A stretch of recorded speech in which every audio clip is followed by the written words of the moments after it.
छत्तीस विधानसभा आसन पर बीजेडी प्रार्थी घोषणा कर प्रभात विश्वाल, प्रभात त्रिपाठी और विजयश्री राउतराय पुओं को टिकट देछि दल। बांकीरू प्रभात त्रिपाठी बदल में पुओ देवीरंजन त्रिपाठी प्रार्थी होती। सेभली चौद्वार कटकू प्रभात विश्वाल स्थान में सौभिक विश्वाल और भद्रकर वासुदेवपुर आसन में मंत्री विजयश्री राउतराय पुओ विष्णुव्रत राउतराय प्रार्थी होती। ब्रह्मगिरी संजय दासवर्मा, सत्यवादी उमाकांत सामंतराय, रणपुर सत्यनारायण प्रधान, नयागढ़ अरुण साहू, एकाम्र भुवनेश्वर अशोक चंद्र पंडा, से बड़म्बा आसन नरसिंहपुर देवीप्रसाद मिश्र, बांकी देवीरंजन त्रिपाठी, आठगढ़ रणेन्द्र प्रताप स्वाई, चौद्वार कटक प्रभात विश्वाल पुओ सौभिक विश्वाल, ढेंकानाल सुधीर कुमार सामल, हिंदोल सीमाराणी नायक, कामाक्षनगर प्रफुल्ल मल्लिक, परजंगर नृसिंह साहू, तालचेर ब्रजकिशोर प्रधान, अनुगुल रजनीकांत सिंह, कुचिंडारू किशोर चंद्र नायक, छेलीपदारू सुकांत कुमार बेहरा, तेलकोईरू प्रेमानंद नायक, घसीपुरारू बद्रीनारायण पात्र, पाटनारू जगन्नाथ नायक, केन्दुझरू माधव सरदार, करंजियारू बासंती हेम्ब्रम, भोगराईरू अनंत दास, रेमुणारू सुधांशु शेखर परिडा, सेभली भंडारी पोखरीरू प्रफुल्ल सामल, वासुदेवपुर विष्णुव्रत राउतराय, चांदवालीरू गोमुकेश राय, सिमुलियारू ज्योतिप्रकाश पाणिग्राही, बिंझारपुर प्रमीला मल्लिक, धर्मशालारू प्रणव कुमार बड़वंतराय, सुकिंदारू प्रीतिरंजन घोड़ाई, पाटकुरारू वेदप्रकाश अग्रवाल, महाकालपड़ा अतनु सब्यसाची नायक, आली प्रताप केशरी देव, महंगा प्रताप जेना और सालेपुर प्रशांत बेहेरा प्रार्थी होती। मिसाई बीजेडी एजाए 19 विधायक प्रार्थी ना घोषणा कर चली। बाकी 48 आसन उपर समस्त नजर रही।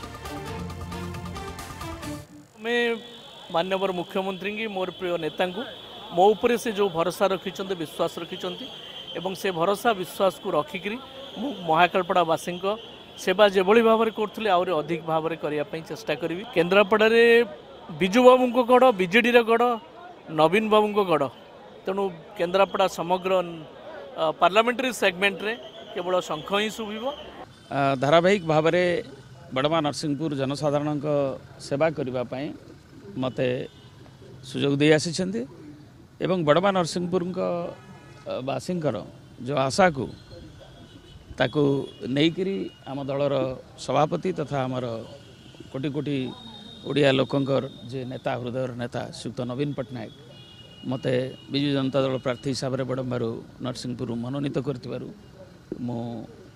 धन्यवाद दूची जनसाधारण तरफ से जनवाई आसी मत पुणी थर सेवा कर सुजोग देइचंती सेवा करुथिली करुछि एवं आगामी दिन में करी से सुजोग देइथिबारु प्रिय मुख्यमंत्री पाखरे मु कृतज्ञता ज्ञापन करुछि। तांको धन्यवाद अर्पण करने संगे संगे ये गुरु दायित्व देइथिबारु ताको निर्वाह करने आठगढ़वासी सहयोग एवं आशीर्वाद भिक्षा करुछि। कर्म करुथुली आशावादी थिली सत किंतु दल उपर मोर आस्था प्रकट थिला। मु माननीय मुख्यमंत्री उपरे बहुत भरोसा थिला एवं माननीय मुख्यमंत्री मो प्रति आस्था प्रकट करी मते सिलेक्शन करिसंती रेमुणा निर्वाचन मंडल पई एवं माननीय सांसद श्रीयुक्त रवींद्र कुमार जेना मते आस्था प्रकट करिसंती। सेति मु सेमानक पाखरे कृतज्ञता ज्ञापन करुछि। किंतु रेमुणा निर्वाचन मंडली जेहेतु विरोधी दल हाथ में थिला तेणु ये विकास को बहुत पछरे थिला। निश्चित भाव में विकास को आम गुरुत्व देवु।